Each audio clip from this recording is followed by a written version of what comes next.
नमस्कार, मैं हूं डॉक्टर वरुण प्रभा और स्वागत करती हूं आप सभी लोगों का अपने इस चैनल पर।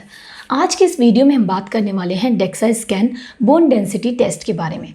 ये एक तरीके का नॉन इन्वेजिव टेस्ट होता है जो कि बोन की जो डेंसिटी है, जो स्ट्रेंथ है, मिनरल डेंसिटी है, उसको जांचने के लिए किया जाता है।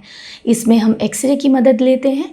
तो आज के इस वीडियो में हम इसी टेस्ट के बारे में डिटेल से डिस्कस करेंगे कि ये टेस्ट क्या होता है, इस टेस्ट को क्यों कराया जाता है, ये टेस्ट कैसे परफॉर्म किया जाता है और इसके रिजल्ट्स को कैसे समझा जाता है। लेकिन आगे बढ़ने से पहले अगर अभी तक आपने हमारे चैनल सब्सक्राइब नहीं किया तो जल्दी से जल्दी कर लें ताकि आपका कोई भी अपडेट मिस ना हो और मैं आप तक ऐसे ही अलग अलग मेडिकल टेस्ट, इन्वेस्टिगेशंस और उनसे जुड़ी बाकी जानकारियाँ लेकर आती रहूँ। तो आगे बढ़ते हैं। तो जैसा कि मैंने बताया, DEXA scan bone density test मतलब कि डुअल एक्सरे एब्जॉर्प्शोमेट्री, ये कई सारे एक्चुअली टेस्ट होते हैं बोन डेंसिटी को मेजर करने के, पर ये जो टेस्ट होता है डेक्सा स्कैन, ये सबसे ज़्यादा कॉमनली यूज़ किया जाता है। मैंने पहले ही बताया आपको कि ये नॉन इन्वेजिव होता है, मतलब इसमें किसी तरीके का कोई दर्द या तकलीफ़ नहीं होती है। ये एक सिंपल एक्सरे के द्वारा किया जाता है। इस टेस्ट के द्वारा जाना जाता है कि जो हमारी जो बोन की डेंसिटी है वो कितनी है, उसमें जो कैल्शियम और बाकी मिनरल्स होते हैं उसकी मात्रा को जांचा जाता है। और अगर ये देखा जाता है कि जो ऑस्टियोपोरोसिस नाम की बीमारी होती है उसके होने के कितने रिस्क फैक्टर्स हैं, उसके होने के कितने चांसेस हैं। बेसिकली ये ऐसी बीमारी होती है जिसमें जो बोन होता है वो काफ़ी कमज़ोर हो जाता है, जो हड्डी होती है काफ़ी कमज़ोर हो जाती है और उसकी वजह से फ्रैक्चर होने के चांसेस बढ़ जाते हैं। तो इस टेस्ट के द्वारा जो बोन रिलेटेड हेल्थ प्रॉब्लम्स हैं उनके बारे में जानकारी प्राप्त की जाती है। तो अब जानते हैं कि ये टेस्ट क्यों करवाया जाता है, हमारे डॉक्टर किन कंडीशन में टेस्ट करवाने की सलाह हमें देते हैं। तो इस टेस्ट के द्वारा जो पेशेंट है उसकी जो बोन डेंसिटी है उसको चेक किया जाता है कि उसमें जो कैल्शियम और बाकी मिनरल्स हैं उनकी डेंसिटी जो है वो कैसी है, वो कम है या ठीक है। उसके अलावा जो ऑस्टियोपोरोसिस है उसके बारे में पता किया जाता है कि क्या अगर मतलब वो होने के चांसेस हैं या नहीं हैं, और अगर ऑस्टियोपोरोसिस पेशेंट को ऑलरेडी है तो उसकी डायग्नोसिस के लिए और उसकी मॉनिटरिंग के लिए भी टेस्ट किया जाता है। तो अब समझते हैं कि इस टेस्ट को कैसे परफॉर्म किया जाता है, मरीज़ के ऊपर इस जो टेस्ट है उसको कैसे किया जाता है।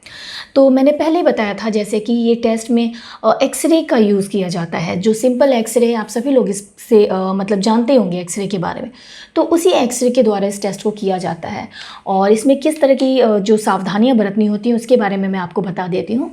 जब भी हम एक्सरे करवाते हैं या फिर ये जो टेस्ट है डेक्सा स्कैन, उसको करवाने के दौरान कोई मेटल की चीज़ आपको नहीं पहननी होती है। मतलब कि अगर आपने कोई ज्वेलरी पहनी है मेटल की, घड़ी पहनी है या कुछ भी इस तरह का, तो उसको बस सिंपली होता है टेस्ट के पहले रिमूव कर दें, उसको निकाल दें और संभाल के रख दें।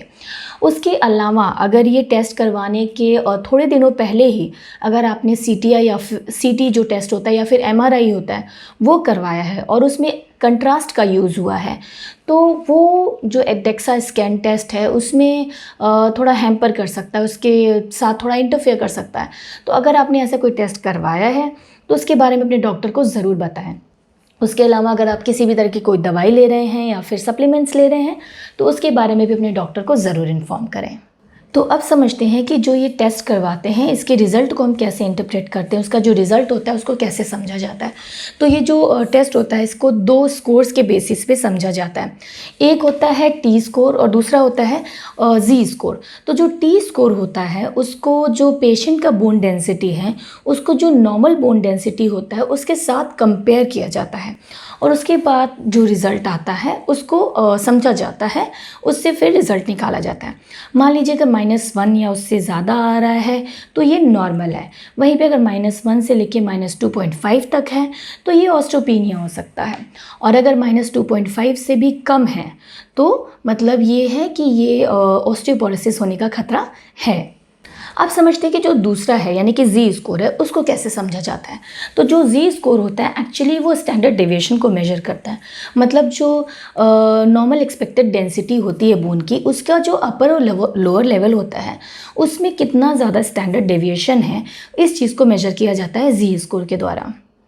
इस पॉइंट पे मैं आपके साथ एक इम्पॉर्टेंट जो चीज़ है वो डिस्कस करना चाहूँगी, शेयर करना चाहूँगी रादर, कि जब भी आप कोई टेस्ट करवाते हैं तो हमेशा मैं एडवाइस करती हूँ कि हमेशा एक अच्छे सेंटर से, अच्छे लैब से, अच्छे जो रिलायबल और रजिस्टर्ड सेंटर्स हो वहीं से करवाना चाहिए, क्योंकि जो भी रिज़ल्ट आता है आपके टेस्ट का वो बहुत ज़्यादा इंपॉर्टेंट होता है, बहुत ज़्यादा क्रूशियल रोल प्ले करता है आपके जो बीमारी है उसकी डायग्नोसिस में, उसकी जो ट्रीटमेंट चल रही है उसकी मॉनिटरिंग में, उसके ट्रीटमेंट को डिसाइड करने में। तो अगर आपको भी ऐसे किसी लैब के बारे में जानकारी चाहिए तो हमारी टीम ने डिस्क्रिप्शन बॉक्स में एक ऐसे ही लैब का लिंक दिया है जिसकी आप मदद ले सकते हैं। तो अब एक नज़र डाल लेते हैं उन सारी कंडीशंस के बारे में जिसमें ऑस्टियोपोरोसिस होने का खतरा बढ़ जाता है। तो जो पोस्ट मेनोपॉजल महिलाएं होती हैं उनमें ये खतरा काफ़ी ज़्यादा बढ़ जाता है ऑस्टियोपोरोसिस होने का। उसके अलावा कई सारे कैंसर्स होते हैं जिसमें कि जो एस्ट्रोजन है वो कम हो जाता है, या फिर टेस्टोस्टेरोन कम करने की दवाइयाँ दी जाती हैं, एंटी एस्ट्रोजन थेरेपीज़ दी जाती हैं। ये सारी कंडीशन में ऑस्टियोपोरोसिस बढ़ने का खतरा बढ़ जाता है।